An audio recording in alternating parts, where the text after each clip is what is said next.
बच्चों, let's read the question. The question says which of the following structures produce eggs and sperms? Explain your answer. A. Fern sporophytes.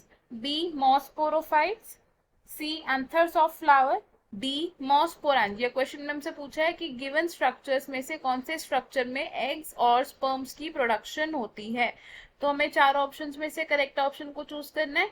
सबसे पहले क्या करेंगे हम इस question का की कॉन्सेप्ट समझ लेंगे. तो इस क्वेश्चन में हमारा की कॉन्सेप्ट होगा male and female gamete production. Male and female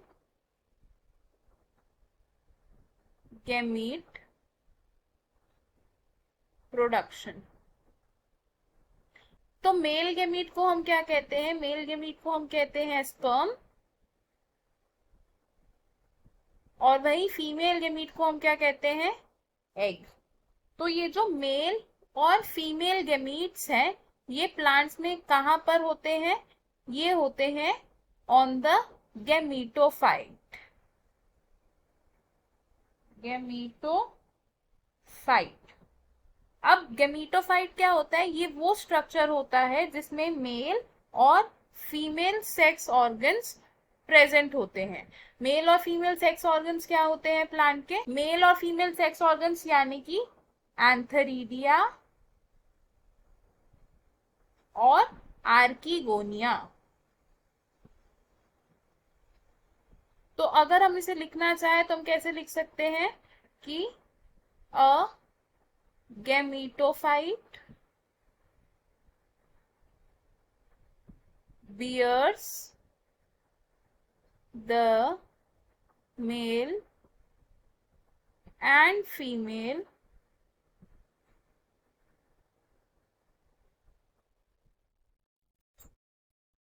sex organs which are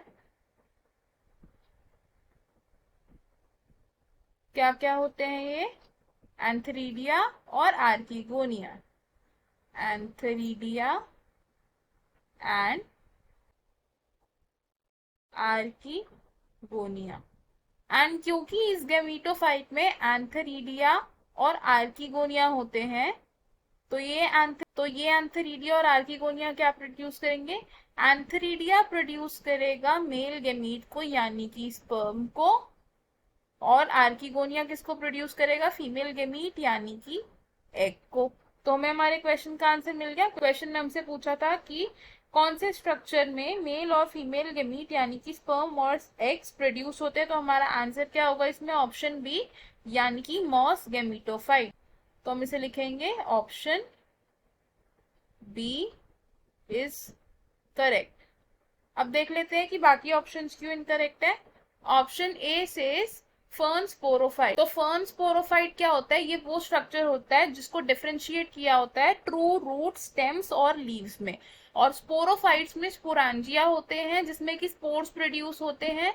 तो ये हमारा आंसर नहीं होगा क्योंकि इसमें एग्स और स्पर्म्स प्रोड्यूस नहीं होते हैं. ऑप्शन सी से एंथर्स ऑफ अ फ्लावर. तो एंथर्स ऑफ अ फ्लावर में पोलन ग्रेन्स प्रोड्यूस होते हैं ना कि एग्स और स्पर्म्स. तो इसलिए ये ऑप्शन भी रॉन्ग हो जाएगा. ऑप्शन डी से मॉस स्पोरांजिया.